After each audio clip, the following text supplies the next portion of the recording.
В автобусе этот темнокожий молодой человек предложил свое место чрезвычайно уставшей будущей матери. Через 3 минуты она передала ему шокирующую записку, и когда он прочитал ее, его жизнь изменилась навсегда. 29-летний Лютер Эштон чуть не опоздал на свой автобус, потому что был погружен в свои мысли. Он закричал, когда водитель автобуса завел двигатель и попытался уехать. Когда он сел в автобус, то одарил извиняющейся улыбкой водителя и нескольких человек, сидевших впереди, прежде чем направиться назад. Ему повезло, что он нашел место поближе к окну, которое он занял, когда автобус тронулся. Лютер был полон оптимизма, несмотря на всю эту тьму, которая пыталась вторгнуться в его жизнь.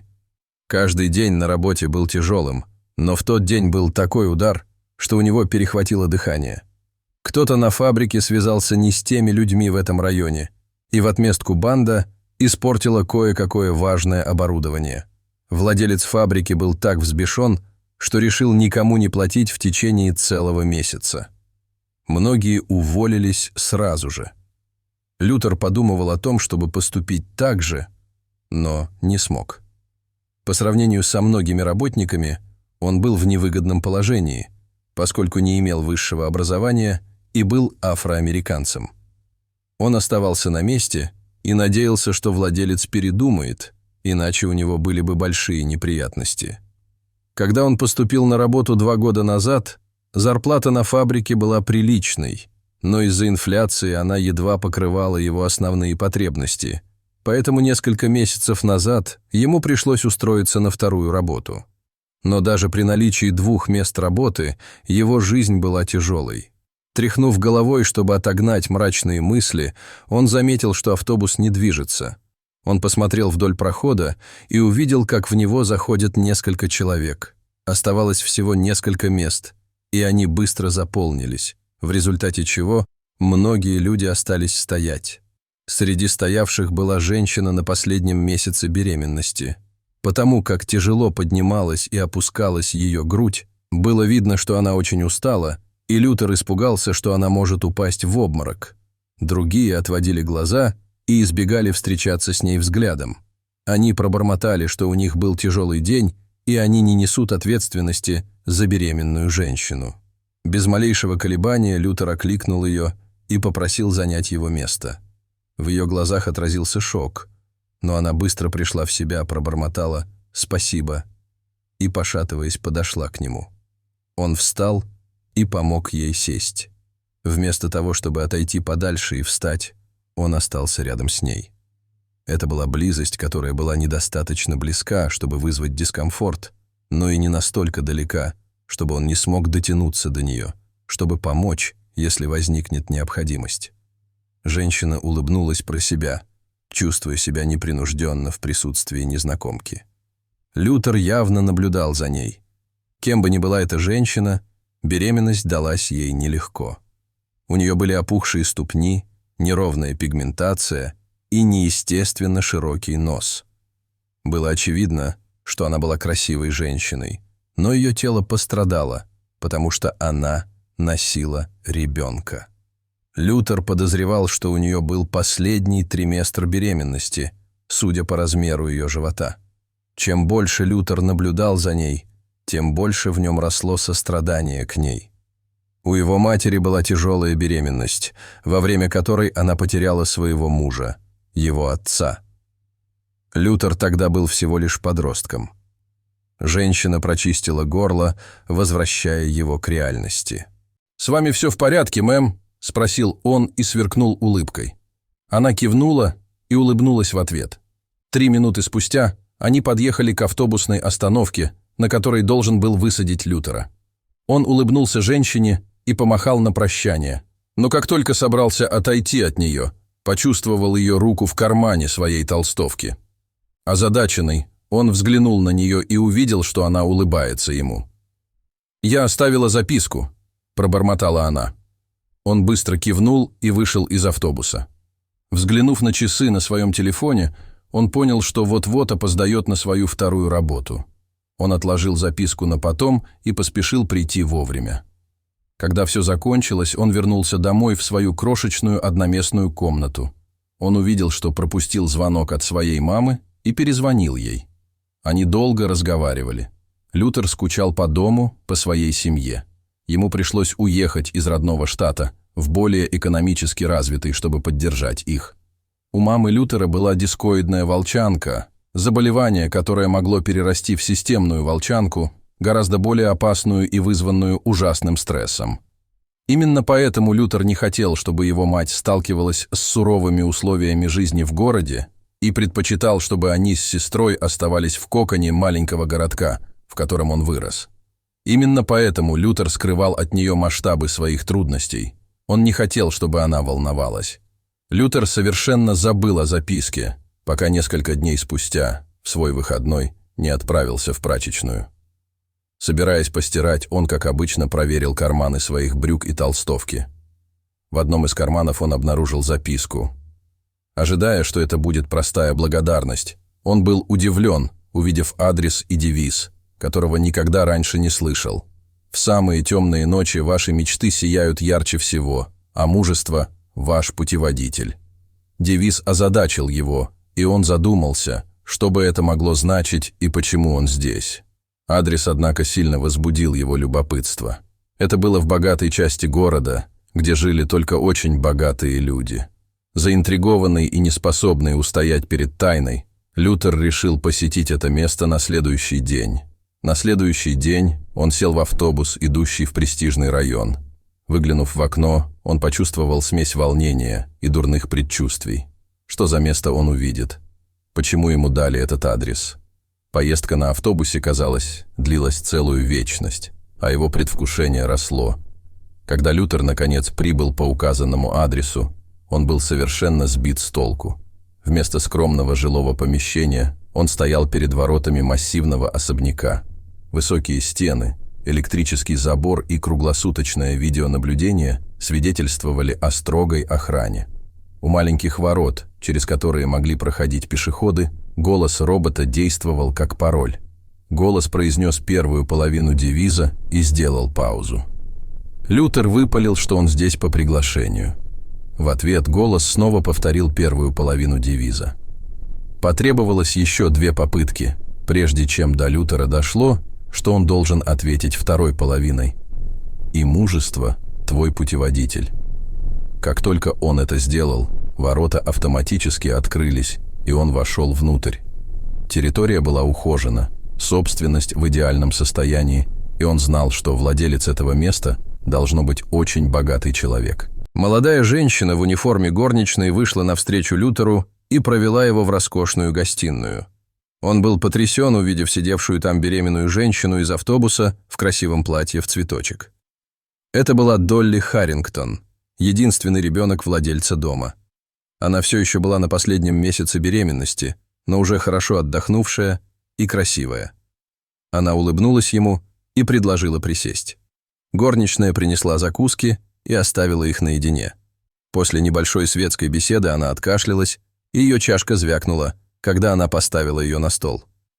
«Я пригласила вас сюда не только для того, чтобы поблагодарить. У меня есть для вас предложение», — нервно призналась она. Когда Лютер услышал, что она хочет, чтобы он был ее компаньоном, он был ошеломлен.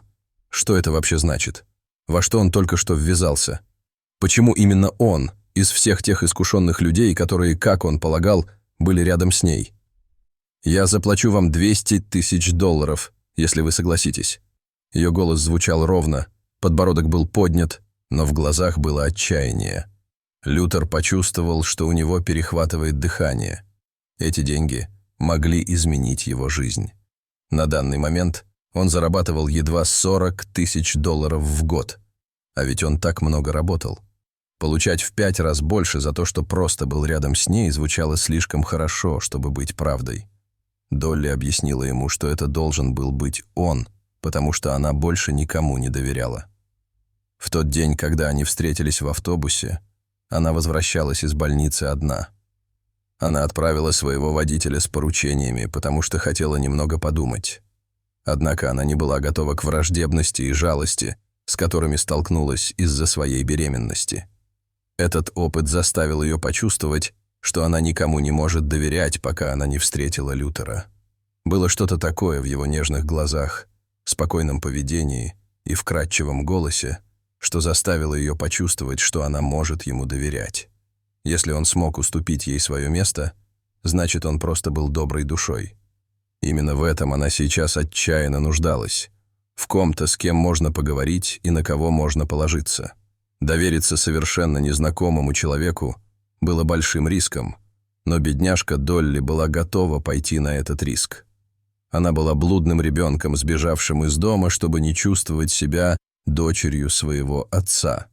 Ее отец был мультимиллионером и очень уважаемым человеком во многих кругах. С тех пор, как Долли была совсем маленькой, все ожидали, что она совершит великие дела и станет своего рода гением. Она не могла быть собой и жить по своим правилам. Хуже всего было то, что люди постоянно пытались использовать ее, чтобы добиться расположения ее отца. Они никогда не видели ее такой, какая она есть, и заботились только о том, что она может для них сделать. Это был болезненный опыт, и именно поэтому она сбежала.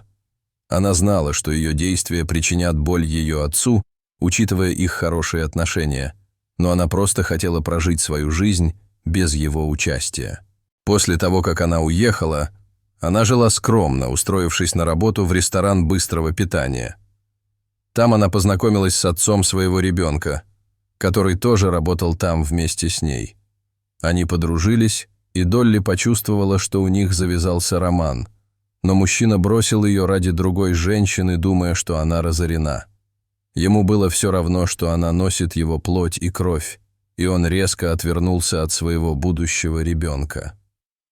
Когда ее беременность протекала настолько тяжело, что у нее начался преддиабет, а также был риск эклампсии, Долли пришлось позвонить своему отцу. Он быстро бросился на помощь дочери и привез ее домой. Ее отец попросил своих адвокатов гарантировать, что отец ребенка Долли никогда не получит доступа ни к ней, ни к ребенку. Однако у него была деловая поездка, которую он просто обязан был совершить. Он дал слово несколько месяцев назад и не мог отменить. Ему было очень жаль уезжать, так как это могло продлиться несколько месяцев. Теперь, когда его не стало, а у Долли не осталось друзей, на которых она могла бы положиться, она будет чувствовать себя одинокой, когда родится ребенок. Долли действительно нуждалась в эмоциональной и моральной поддержке. Это породило идею нанять компаньона, который бы играл роль партнера во время ее беременности и изо всех сил старался залечить ее разбитое сердце после предательства отца ее ребенка. Чтобы найти подходящего человека, они с отцом провели собеседование и приняли на работу нескольких из этих кандидатов, но они продержались всего несколько дней, прежде чем их уволили, так как Долли не чувствовала с ними никакой связи. К счастью, она встретила Лютера. Хотя ее отец уже уехал из страны в командировку, Долли ежедневно общалась с ним по FaceTime и сообщила ему об этом чернокожем молодом человеке, которого она собиралась нанять. Она очень переживала, что ее отец отвергнет Лютера из-за недальновидности Долли в прошлом, но он полностью поддержал ее. Долли нуждалась в утешительном присутствии Лютера и его физической защите, пока не родит ребенка и не сможет встать на ноги. Выслушав ее рассказ, Лютер был убежден и согласился на это предложение. На следующий день он подал заявление об уходе с обоих рабочих мест. Его ядовитые начальники были шокированы. Они перегружали его работой, не давая ему никаких гарантий, потому что знали, что ему нужна эта работа. Они проигнорировали тот факт, что он был более квалифицированным, чем большинство рабочих, и заработал для них много денег. Они умоляли, молили и хотели удвоить его зарплату, но Лютер ушел. Ему выделили коттедж на территории особняка, и он переехал из своей ужасной одноместной комнаты, чтобы никогда больше туда не возвращаться. Но самым значительным изменением в жизни Лютера стало то, что его мир начал вращаться вокруг Долли. Как ее компаньон, он отвечал за ее безопасность и благополучие и очень серьезно относился к своей работе. Он проводил с ней долгие часы, узнавая, что ей нравится и что не нравится, о ее страхах и мечтах. Чем больше времени они проводили вместе, тем больше Лютер привязывался к Долли. Он восхищался ее силой и стойкостью, добротой и состраданием. Он восхищался ее красотой как внутри, так и снаружи. Наблюдая за ней, он понял, что его чувства к ней выходят далеко за рамки простого долга или преданности. Дни Лютера были наполнены радостью служить Долли, следить за тем, чтобы у нее было все необходимое, а ночи он проводил, думая о ней, размышляя о том, как он мог бы сделать ее жизнь еще лучше. Он никогда ни к кому раньше не испытывал таких чувств, и это одновременно восхищало и пугало его. В конце концов, настал день, когда у нее начались схватки. Лютер был с ней на пикнике в саду, когда у нее отошли воды, и начались схватки. Она ожидала, что он позовет на помощь, а не понесет ее. Она знала, что была тяжелой, но Лютер с легкостью донес ее до машины и отвез в больницу. Он вошел в родильное отделение и держал ее за руку, несмотря на мучительную боль при родах, бормоча слова ободрения. Он был рядом, когда воздух наполнил легкие ее сына, и тот впервые заплакал. Слезы потекли по ее лицу, когда она увидела, что Лютер держит ее сына на руках. На сердце у нее было спокойно. Лютер, который имел опыт ухода за младенцами благодаря своим младшим сестрам, естественным образом вжился в роль отца, сам того не осознавая. Многие сотрудники больницы даже предположили, что он был отцом ребенка. За те месяцы, что они ухаживали за малышкой, которую назвали Рейвен, Лютер и Долли сблизились, и между ними возникло взаимное влечение. Каждый, кто хоть на минуту оказывался рядом с ними, чувствовал это, и никто даже не подозревал, что Лютер делает свое дело. На самом деле, это уже давно перестало быть для него работой. После родов проблемы со здоровьем Долли постепенно прекратились. Цвет ее лица выровнялся, нос стал тоньше, и она превратилась в красивую женщину, еще красивее, чем до беременности. До окончания контракта с бойфрендом оставалось 5 месяцев, и каждый день казался ей обратным отсчетом, который она с нетерпением ждала окончания. Ни один из них не признавался в своих чувствах друг к другу, но они показали, что делали все возможное, чтобы проявить заботу. Рейвен было 6 месяцев, когда Лютер, наконец, решил навестить свою семью. С тех пор, как Рейвен родилась, он не отходил от Долли ни на шаг. Он не видел свою семью почти год, и визит давно назрел. Он собирался уехать всего на выходные, но, судя по мрачной атмосфере, можно было подумать, что он уезжает навсегда. Тем не менее, он пообещал Долли, что они увидятся через несколько дней. Мама и сестра Лютера были очень рады его визиту. Он был так рад, что вернулся домой, но спустя 24 часа он отчаянно скучал по Рейвен и Долли. Кроме сообщения Долли о том, что он благополучно добрался, между ними не было никакой связи. Она хотела дать ему возможность побыть со своей семьей, но он просто больше не мог этого выносить. Поэтому вместо того, чтобы вернуться в понедельник утром, Лютер решил удивить Долли, вернувшись в воскресенье. Но к своему ужасу, войдя в ворота, он увидел, что часть дома, где находилась детская, охвачена огнем. Долли и Рейвен обычно в это время дремали, и никакой помощи на месте не было. У всех был выходной.